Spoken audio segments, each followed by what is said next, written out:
You want to read other people's minds. By the end of this video, you will have built the foundation for this extraordinary ability. I promise.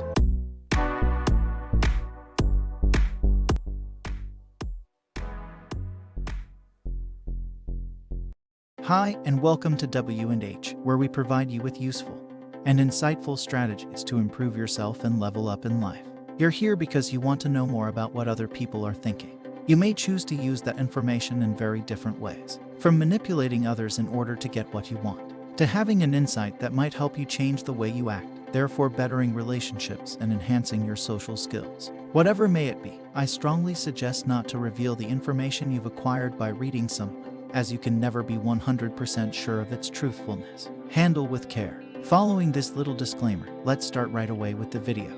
The best tips to become a mind reader. Body language. The human brain can be divided into three general parts: the reptilian, the mammal, and the neocortex. The first one serves as the instinct part. It controls basic body functions and animal objectives such as reproduction.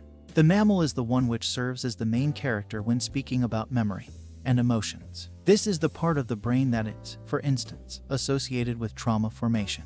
The last one, also the newest one, is the neocortex. Here lie all the abilities that distinguish humans from animals: self-control, values, self-awareness, and many more. This is also the part of the brain that gives us the ability to deceive, or in brief words, telling lies.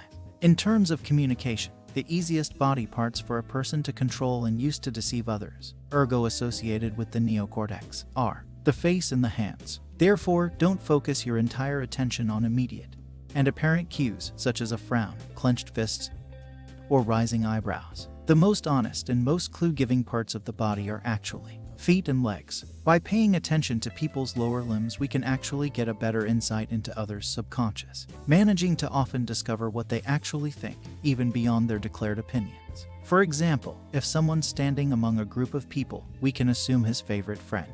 It's the one at whom one of his feet is pointing at. Another example might involve leg crossing.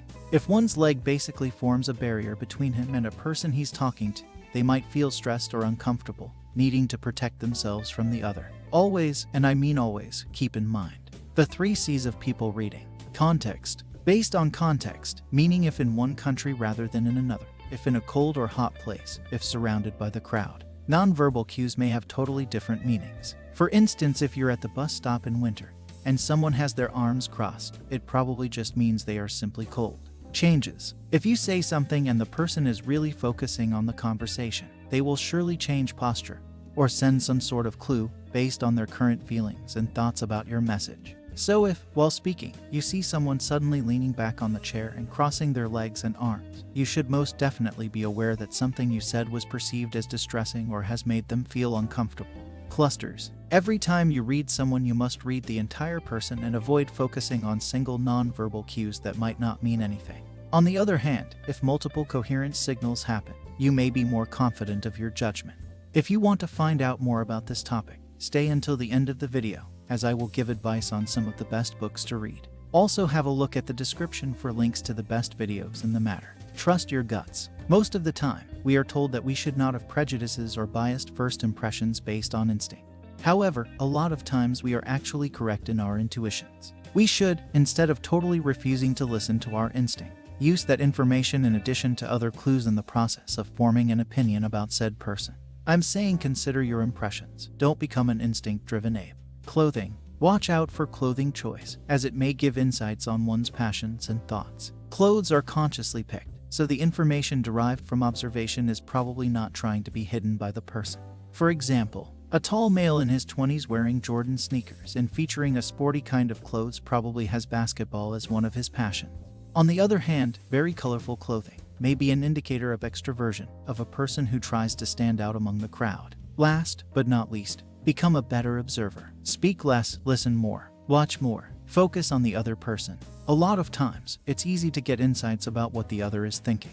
You just need to become able to focus less on yourself and start to pick up the vast amount of clues coming from people. Some people are biologically equipped with better communication skills, such as the ability to, through an empathic process, put themselves into others' shoes, thoroughly understanding their most concealed feeling. You can, however, achieve an improved level in people observation. You just need to get out of yourself and get a better view at others' behaviors and actions. The first step may be to leave your house and head to your favorite cafe. Provide yourself with a drink and have fun trying to lurk into other people's minds by watching and listening. As I promised, here are some of the best books to buy to get an expert's view into the world of nonverbal communication and people reading. The Dictionary of Body Language and What Everybody is Saying, both by Joe Navarro. The Definitive Book of Body Language by Alan and Barbara Pease. Read People Like a Book by Patrick King. Check the video description for other content related to these topics. Don't forget to like the video if you enjoyed it and consider subscribing, as I will be posting more content related to self-improvement. Thank you for your attention, and to next time.